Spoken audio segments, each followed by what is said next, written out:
کہ میں نبی کریم صلی اللہ علیہ وآلہ وسلم کے پاس ایک وفد کے ساتھ حاضر ہوا تو میں نے عرض کیا یا رسول اللہ صلی اللہ علیہ وآلہ وسلم کیا ہم آپ میں سے ہیں؟ تو نبی کریم صلی اللہ علیہ وآلہ وسلم نے فرمایا ہم بنو نضر بن کنانہ سے ہیں۔ دوسری روایت ہے کہ نبی کریم صلی اللہ علیہ وآلہ وسلم سے دریافت کیا گیا کہ قریش کون ہیں؟ تو آپ صلی اللہ علیہ وآلہ وسلم نے ارشاد فرمایا قریش میرے جد اعلیٰ حضرت نضر کی اولاد ہے۔ تیسرا قول قریش فہر بن مالک کا لقب ہے۔ یہ قول امام بہقی، امام شعبی، ہشام بن محمد کلبی، موسیٰ بن عبداللہ کا ہے، اور حافظ صلاح الدین علائی اسے بھی درست اور جمہور اہل نسب کا موقف قرار دیتے ہیں۔ اور امام زہری نے فرمایا کہ میں نے عرب کی نسب بیان کرنے میں سب کو اسی طرح پایا جس طرح فہر بن مالک سے متجاوز ہے کہ وہ قریش ہے۔ ناظرین کرام، کتب سیرت اور تاریخ میں قریش کے بارے میں درج اقوال میں آپ کی خدمت میں پیش کر دیے جو عند اللہ درست ہے، اسی کو ہم مان کر قریش کی وجہ تسمیہ کی طرف بڑھتے ہیں۔ قریش کی وجہ تسمیہ یہ ہے کہ قریش کو قریش کیوں کہا جاتا ہے، اس کی کئی وجوہات کتب سیرت اور تاریخ نے بیان کی ہیں۔ قریش اس سمندری جانور کو کہا جاتا ہے جو تمام جانوروں سے قوی ہوتا ہے، یعنی کہ سمندر کے جتنے بھی جانور ہیں ان جانوروں میں سے جو زیادہ قوی ہوتا ہے اس کو قریش کہا جاتا ہے، اسی وجہ سے ان کو قریش کہا جاتا ہے۔ حضرت عمر بن عاص رضی اللہ تعالی عنہ سے پوچھا گیا کہ قریش کو قریش کیوں کہا جاتا ہے، تو انہوں نے فرمایا قریش سے مراد جانور ہے جو اپنی قوت کی وجہ سے جانوروں کو کھا جاتا ہے، اور یہ خاندان بھی اپنی قوت و ہیبت کی وجہ سے تمام قبائل عرب پر غالب تھا، اسی وجہ سے ان کو قریش کہا جاتا ہے۔ دوسری وجہ یہ بیان کی گئی ہے کہ ایک دن نضر بن کنانہ رضی اللہ تعالیٰ عنہ اپنی قوم کی مجلس میں آئے، ان کے چہرے پر جلال اور وجاہت کو دیکھ کر اہل مجلس ایک دوسرے سے کہنے لگے کہ حضرت نضر بن کنانہ کی طرف دیکھو، ایسے معلوم ہوتا ہے جیسے کوئی طاقتور اونٹ ہو۔ اللہ اکبر، یہ میرے نبی علیہ الصلوۃ والسلام کے جد اعلیٰ کی بات ہو رہی ہے۔ تیسری وجہ یہ ہے کہ لفظ قریش کرش الرجل سے مشتق ہے جس کا معنی ہے لین دین کرنے والا، تجارت کرنا۔ چونکہ یہ خاندان کثرت سے تجارت کرتا تھا، جو بھی بنو نضر کنانہ کے قافلے میں آتے وہ سب کہتے قریش کا قافلہ آ گیا، اسی وجہ سے یہ لقب مشہور ہو گیا کہ قریش ان کو کہا جانے لگا۔ قریش کے بارے میں چوتھی وجہ یہ بیان کی گئی ہے کہ یہی زیادہ درست اور اغلب معلوم ہوتی ہے کہ قریش تکرش سے بنا ہے، جس کا معنی ہے تفتیش کرنا، حالات دریافت کرنا، کیونکہ یہ خاندان موسم حج میں دور دراز سے آنے والے جو زائرین ہیں ان کی خبر گیری کرتے تھے، ان کی ضروریات پوری کرتے تھے اور لوگوں کی خیریت دریافت کرتے تھے، اسی وجہ سے ان کو قریش کہا جاتا ہے۔ حضرت فہر بن مالک رضی اللہ تعالی عنہ، آپ نے اللہ رب العالمین کے گھر بیت اللہ کا تحفظ فرمایا اور آپ نے یمنیوں سے جنگ بھی کی۔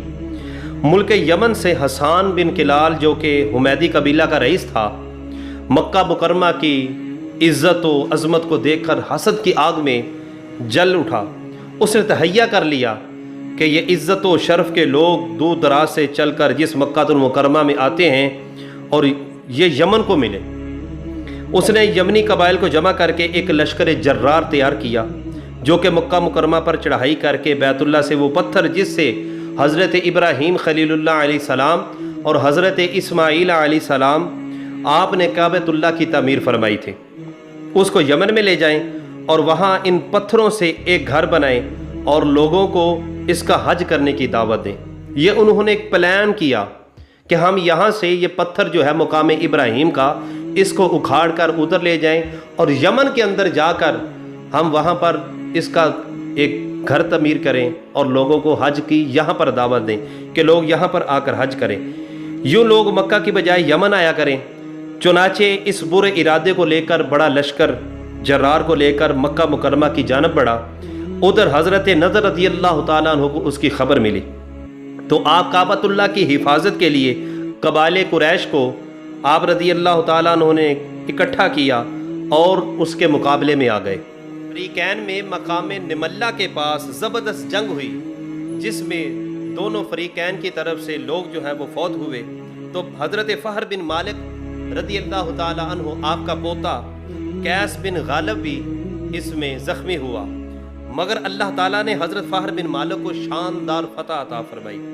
یمنی لشکر بھاگ گیا اور ان کے رئیس حسان بن کلال حمیدی جو تھا اس کو گرفتار کر لیا گیا، اس کو جنگی قیدی بنا لیا گیا، جو 30 سال تک مکہ مکرمہ میں قیدی رہا، اور بعد میں 30 سال کے بعد بہت سارا ہدیہ دے کر اس کو رہائی پائی، اور واپسی پر رستے کے اندر ہی یمن کی طرف جاتے ہوئے رستے میں ہی مر گیا۔